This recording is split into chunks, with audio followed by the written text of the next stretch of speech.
This is an M-rated game, so viewer discretion is advised. Late Shift. If you've watched my reviews over the years, you know my love for full-motion video games. That genre of game has always been my favorite. I think the idea of using real people in conjunction with the gameplay makes titles feel more alive to me. There has been a rise of full-motion video games lately, and I'm not sure if people realize this is a legitimate form of gameplay and not just a joke like it was back in the 90s, or it's just nostalgia kicking in. I have talked about my love for the Tex Murphy games before, as I feel like they're the only full motion games that really understood it wasn't just a gimmick and you could use it to tell really interesting stories. Now I do want to say I ended up playing this on my PC, not my Switch. Humble Monthly ended up giving me a copy of this game this month, and I figured since it was on the Switch as well, I might as well try this. I used the controller the whole time to play this, so I got the experience of playing on a console. The graphics are the PC standard version, so if the Switch version looks worse, I can't attest to that. Now with that said, let's get this out of the way. This is not a game. This is an interactive movie. And it's not even really that interactive. They boast that over all the chapters you can make up to 180 different choices on how the action will change. But for the most part, those choices won't matter. Sure, things will change up a little, but for the most part, the scenes end up the same way. They say this is the world's first cinematic interactive movie, and that's not true. I don't know what the world's first was, but I certainly remember Return to the House on Haunted Hill, which was a sequel to The House on Haunted Hill, which had chapter breaks that you could change the ending by making choices. And even before that, there was an actual game called Dragon's Lair. Now that wasn't a movie, but honestly this isn't either, as it clocks in around 50 to 60 minutes depending on the choices you make. Now before you start commenting, I know Netflix had a Black Mirror episode that lets you choose the way the story plays out. However, this came out in 2016, so if anything, Netflix copied them.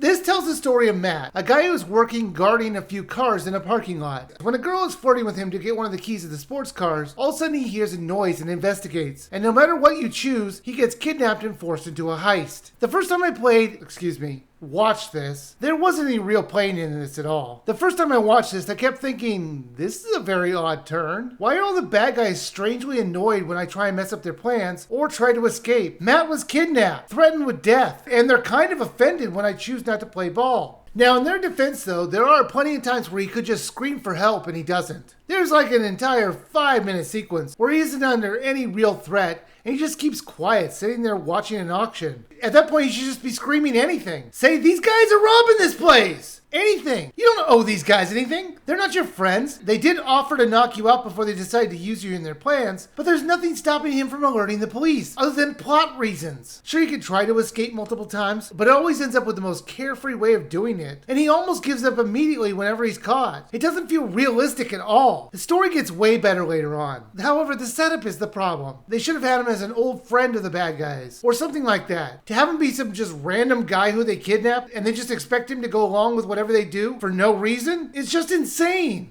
Even when we're later on running away from the other guys who are trying to kill him, or them, depending on how you choose to take the story, after they escape and you're often just, this is being a little bit generous, briskly walking away from the scene, they're acting like they're having a nice stroll when 2 seconds earlier they had 3 men with guns threatening them. The continuity is all over the place, and I guess it's to be expected in a choose your own adventure type movie. However, the subtitles were often wrong as well. It was like they had one set of subtitles that didn't bother changing it for the adventure that you were currently on. Now I will say the production design was really nice. They had access to some really expensive cars, and the locales they visit were interesting enough. The acting, on the other hand, was all over the place. The main character, Matt, did a good enough job, but the others in the cast range from terrible to just alright. You can choose to not make any choices. On my 4th playthrough, I did that, and it seemed to just pick it at random. It clearly wasn't the best path. On my very first watching of this, I almost got the best ending you can get. I just picked what I felt was right, and I almost ended up acing it on my first go. The second time around, I decided to be a jerk. Run away at every opportunity, do everything in my power to take advantage of every situation. Let's just say it ended poorly. The third time I watched it, I used a walkthrough, and I mostly ran through the same scenario as my first viewing, and it only took a different path to get there. It was a combination of my first and second viewing. The ending was such a minor change, I don't think it was worth replaying it again. The Late Shift was an okay movie. It had a bad setup, but once the heist happens, the story story gets way better, since they almost completely forget that he was kidnapped and he acts like he can't just walk away at any point, which he totally can do. And in fairness, that is one of the endings, but only at a certain point. That point should have shown up multiple times throughout the adventure. However, this movie wants you to watch it, and it will use crazy plot devices to keep Matt from just walking away. Now, should you buy this? Well, the story was interesting enough after the heist happens, and that's about 10 minutes in. It took me a second playthrough to fully understand the main villain's motivations. This is currently on sale for a little over $6, and since you can't rent this, I would say wait for it to go even deeper on sale, like $3 to $4. While there is some replay value with the different ways the stories could go, in the end it was pretty much ends up the same way, unless you go out of your way to screw things up. So I'd say wait for it to go on an even deeper sale, and if you're interested in this kind of thing, yeah, it's worth a buy then.